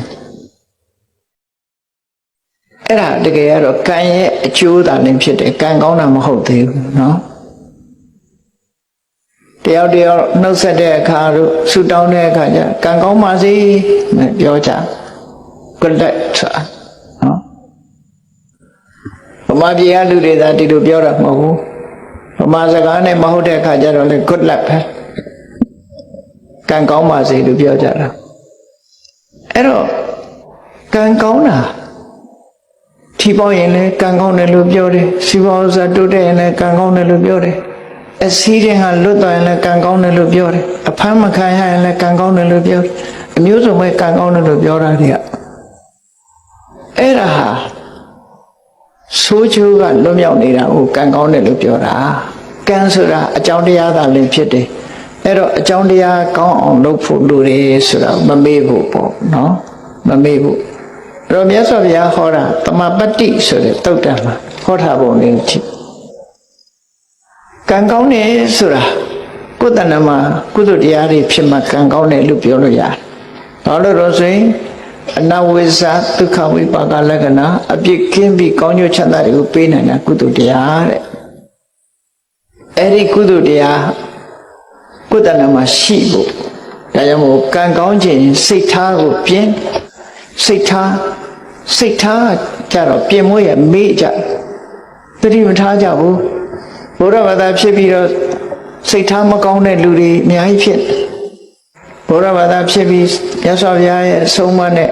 အညီမနေနိုင်မဲနဲ့စိတ်ပုတ်စိတ်ယုတ်တွေနဲ့နေကြတာတွေကအမှန်တမ်းများအဲ့တော့စိတ်ထားကိုဘယ်လိုပြင်ရမလဲလို့ဆိုတာကိုကြည့်ပါမြတ်စွာဘုရားရဲ့အဆုံးအမအပေါ်သို့မဟုတ်ကောင်းတဲ့အလုပ်လုပ်ရတဲ့အပေါ်မှာယုံကြည်မှုစိတ်ဝင်စားမှုနေပါရဟုအတ္တထသရတရားကိမဲ့ခြင်းလို့ဆိုတော့လူတယောက်ဟာစိတ်ဝင်စားဘူးဆိုရင်ကိုယ်အိမ်မှာကိုယ်ဝယ်ထားတဲ့ဘုရားကံတော်တန်ရှင်းလုပ်ချင်မှလုပ်ပါလေစိတ်ဝင်စားပန်းလဲဖို့လည်းစိတ်ဝင်စားဥပုံနေဥပုဆောင်ဖို့လည်းစိတ်ဝင်စားမနဲ့ထားတန်ဃာတွေဆွမ်းလောင်းဖို့ဆိုစိတ်ဝင်စားအဲ့ဒီလိုတရားပွဲရှိလို့တရားပွဲသွားဖို့တရားနာဖို့စိတ်ဝင်စားအဲ့ဒါအတ္တထလို့ခေါ်တယ်အဲ့ဒီအတ္တထဆိုတဲ့မယုံကြည်မှုရှိလို့ရှိရင်စိတ်ကောင်းတဲ့အလုပ်ကိုစိတ်ဝင်စားဖို့ဆိုရင်ကံမကောင်းဘူးတဲ့ဒါကြောင့်ကံမကောင်းစေတတ်တဲ့စိတ်မဝင်စားဘူးကောင်းတဲ့အလုပ်ပေါ်မှာစိတ်မဝင်စားဘူးဆိုတဲ့တရားတရားကင်းမဲ့နေတဲ့စိတ်ထားကိုတရားတရားထက်သန်တာနဲ့ပြုပြင်ပေးလိုက်ပါစိတ်မဝင်စားရင်စိတ်ဝင်စားအောင်လုပ်ပါဘယ်ဆရာတော်တရားဟောမြတ်စွာဘုရားတရားတွေကပဲဟောကြမှာပဲဖြစ်တယ်သွားပြီးတော့တရားနာပါနာပြီးတော့တရားနာမယ်အသိဉာဏ်တိုးအောင်နာမယ်ရေရမောရလို့ဆိုတဲ့အတွေ့တွေနဲ့မတွေးပါနဲ့ဘယ်တရားပွဲကရည်ရတယ်ဘယ်တရားပွဲကတော့ငိုက်တယ်ဆိုတာမျိုးတွေမဖြစ်စေတရားနာရဲဆိုတာဘာအတွက်နာအသိဉာဏ်ရဖို့နာအနုဆိုလည်းကအညောင်းခံပြီးဘာလို့လာငုတ်တုတ်ထိုင်မလို့အသိဉာဏ်ရမှတန်ဖို့ရှိတော့ဘောဒါကြောင့်မို့မယုံကြည်မှုဆိုတဲ့တရားတရားကင်းမဲ့တဲ့စိတ်နေသဘောတရားကိုယုံကြည်မှုဆိုတာကိုယ်စိတ်ဓာတ်နဲ့ယုံကြည်မှုဆိုတဲ့စိတ်ထားပဲရအောင်ပြုပြင်ပေးရမယ်ဒါတစ်ချက်အဟိရိကဆိုတဲ့လောကလူတွေဟာမဟုတ်တာလုပ်ရမှာမရှက်ဘူးမဟုတ်တဲ့အလုပ်ကိုမယုံမုန်းဘူးအဲ့ဒီမဟုတ်တဲ့အလုပ်ကိုမယုံတဲ့အဟိရိကဆိုတဲ့စိတ်သဘောထားကိုပြင်လိုက်ပါမဟုတ်တာလုပ်ရမှာရှက်တယ်မဟုတ်တာလုပ်ရမှာယွန်းတယ်မကောင်းမှုအကုသိုလ်ဆိုတာလူသိမသိဒီအလုပ်ဟာငါလူမလုပ်ဘူးဆိုပြီးတော့ယွန်းမုန်းတယ်ဆိုတဲ့ဟိရိစိတ်ထားမျိုးရောက်အောင်ပြင်မှာအရှက်မဲ့တဲ့စိတ်ထားမျိုးမထားပါနဲ့အရှက်ရှိတဲ့စိတ်ထားမျိုးထားပါအနုတ္တပမဟုတ်တာလုံးရတာမကြောက်လန့်ဘူးဖြစ်ပေါ်လာမဲ့ဒုက္ခတွေကိုခရီးမဆိုင်ဘူးဒီဘဝဒီကိုဆံဟိုဘဝဟိုကိုခံလိုက်မယ်ဆိုတဲ့အတွေးတွေနဲ့မကြောက်ဘူးမကောင်းတဲ့အလုပ်ကိုလက်ရဲစရဲလုပ်တယ်ဆိုတဲ့အနုတ္တပအိုးဖလန်ဆိုတဲ့အကောင်ဟာဖျောင်းနိုင်မီးလေးထွန်းထိုင်လှတယ်ထင်ပြီးတော့မီးတောက်ထဲကိုခုံဆင်းတတ်တယ်ခုံဆင်းလိုက်တာနဲ့တပြိုင်နက်ရှဲကနေဆိုမီးလောင်တာခံအဲ့ဒီသဘောပဲအနုတ္တပရဲ့သဘောမကြောက်ဘူးမကြောက်သည့်အတွက်ကြောင့်သက်ဆုံးသွားတယ်အေးမကောင်းမှုလုပ်ရမှာမကြောက်ဘူးပတ်ဝန်းကျင်ကိုခရီးမဆိုင်ဘူး I don't care ဆိုတဲ့လူတွေပေါ့နော်ဘယ်သူမှခရီးမဆိုင်ဘူးဆိုတဲ့အဲ့ဒီစိတ်ဓာတ်မျိုးကိုပတ်ဝန်းကျင်ကိုလေးစားမယ်အမေဖေးဆရာသမားရဲ့ဂုဏ်သိက္ခာကိုထိမ့်မယ်ကိုယ်ပတ်ဝန်းကျင်ကိုလူမျိုးကိုထိမ့်မယ်ဆိုတဲ့ပတ်ဝန်းကျင်ကိုလေးစားတဲ့စိတ်ဓာတ်မျိုးထားပါပြင်ရမှာဖြစ်တယ်ပေါ့မကောင်းတဲ့အလုပ်ကိုမလုပ်ဘူးနောက်တစ်ခုကဘာတော့ဆိုလူတွေမှာစိတ်ဓာတ်နှမျိုးရှိတယ်အလုပ်တစ်ခုလုပ်ချင်လုပ်မယ်ဆိုရင်အချိန်ဆွဲတယ် အပြင်းထူတယ်နော်အပြင်းထူတယ်အချိန်ဆွဲတယ်ဆိုဘယ်လိုဆွဲလဲဆိုစောပါသေးတယ်နော်စောပါသေးတယ်စောနေတဲ့အချိန်ဆိုရင်စောသေးတယ်နော်ရာသီဥတုကအေးလို့ရှိရင်လည်းရာသီဥတုကအေးတယ်အေးလွန်းနေတယ်ပူတဲ့အခါကျတော့လည်းပူလွန်းနေနောက်ကျသွားလို့ရှိရင်လည်းနောက်ကျသွားပြီစင်ကြီးလေးတွေပေးပြီးတော့လူဟာအပြင်းထူတတ်တယ်အဲ့ဒီအပြင်းထူအချိန်ဆွဲတဲ့အကျင့်ကိုစိတ်နေသဘောထားကိုဖယ်ရှားပြရမယ်ဘယ်လို့ကိုကစောစီစီရောက်အောင်လုပ်ပြီးတော့ကိုယ်လုပ်ပြီးအောင်ကြိုးစားမယ်ဆိုတဲ့လုံလဝိရိယရှိရနော်အဲ့လိုလုပ်တဲ့အခါမှာစင်ကြီးပေးတတ်တဲ့လူတွေအလူပွဲတစ်ပွဲလူတယောက်ရောက်လာတဲ့အခါမှာဝေယဝိဆာလှုပ်ရှားတွေတွေ့တော့ကျွန်တော်အလှပွဲကြီးဝိုင်းလှုပ်ချင်လိုက်တာဗျာဒါပေမဲ့ထမင်းကမစားသေးလို့ဘိုက်စားလို့ဝိုင်းတော့ဝေယဝိဆာတွေလှုပ်ချင်ပါတယ်ဒါပေမဲ့ဘိုက်ကစားနေသေးတယ်ဆိုအဟုတ်ထင်ပြီးသူထမင်းကြွေးကြထမင်းစားပြီးတဲ့အခါလှုပ်ရှားရှိတယ်လေအများကြီးကျုပ်လှုပ်ချင်တယ်ဗျာဒါပေမဲ့ဘိုက်ကလေးနေတယ်ခုတော့ထမင်းစားတော့ကလည်းစားလို့အကြောင်းပြထမင်းစားပြီးပြန်တော့လည်းဘိုက်လေးလို့အကြောင်းပြမလှုပ်တာတူပဲလေအဲ့ဒါအချိန်ဆွဲခြင်းအပြင်းထူခြင်းပဲဖြစ်တယ်လောကမှာနေတဲ့ပုဂ္ဂိုလ်တွေဟာအချိန်ဆွဲခြင်းအပြင်းထူခြင်းဖြင့်ကြီးပွားတိုးတက်မှုမရနိုင်ဘူးတဲ့ဒါကြောင့်မို့ပြင်းရည်ခြင်းအပြင်းထူခြင်းအချိန်ဆွဲခြင်းဆိုတဲ့အကျင့်ဆိုးစိတ်နေသဘောထားတွေကိုပြင်ပြီးတော့ဘာလို့နောက်မဆုတ်ပဲတက်ကြွချိုးစားအထုံးပဲဆိုတဲ့လုံလဝိရိယစိတ်နေသဘောထားကိုပြင်မှာအဲ့ဒါဆိုရင်ကံကောင်းလာပါလိမ့်မယ်ကံကောင်းခြင်းအဲ့ဒါလုပ်ဖို့လိုအဆောင်နေဆောင်မနေနဲ့ဒီတိုင်းနေနော်ကံကောင်းလာလိမ့်မယ်နောက်ဆုံးအရေးကြီးဆုံးကတော့ဘာလို့ဆိုရင်စဉ်းစားဉာဏ်မရှိဘူးဆိုရင်ကံမကောင်းနိုင်ဘူးလုံးတင်တာနဲ့မလုံးတင်တာမစဉ်းစားတတ်ဘူးစီးပွားရှာတဲ့အခါမှာလည်းပဲဒီအစဉ္ဉ္တုံတရားမရှိဘူးဆိုရင်စီးပွားဥစ္စာမဖြစ်ဘူးစဉ္ဉ္တုံတရားရှိအသိဉာဏ်ကျဲပြန့်စီးပွားအထုတ်မယ်ဆိုလို့ရှိရင်စီးပွားဥစ္စာဖြစ်တယ်တိုးတက်များပြားသွားတဲ့ပုဂ္ဂိုလ်ကစီးပွားဥစ္စာဒီပန္နနောမျိုးကနေပြီးတော့ကမ္ဘာကုလသမဂ္ဂမှာအတွင်းဝန်ချုပ်ထီအောင်ဖြစ်သွားတာဥတ္တန်ဆိုတာအလုံးသိနေကြသူဟာပြင်းထူနေလို့ဖြစ်တာလားကြိုးစားလို့ဖြစ်တာလားပညာမဲ့ရဲ့တန်းနဲ့ဖြစ်တာလားပညာရှိလို့ဖြစ်တာလားပြောကောင်းပြောကြလိုက်မယ်ဥတ္တန်ကံကောင်းတယ်လို့နော်တကယ်ကတော့ဥတ္တန်မှာအခုလိုအရေးချင်းကောင်းနေရှိလို့ဖြစ်တာဖြစ်တယ်သူဟာအပြင်းမထူဘူးပညာထက်မြက်တယ်မကောင်းတဲ့အလုပ်ကိုရှက်တယ်ဥတ္တန်ရှစ်ပုံလေးတစ်ခုပြောပြမယ်နော်ဗမာဥတ္တန်ဆိုတဲ့အထုပ္ပတိစာအုပ်ကိုပထမအင်္ဂလိပ်လိုရေးတာအင်္ဂလိပ်လိုရေးတဲ့အခါကျတော့စာရေးဆရာမက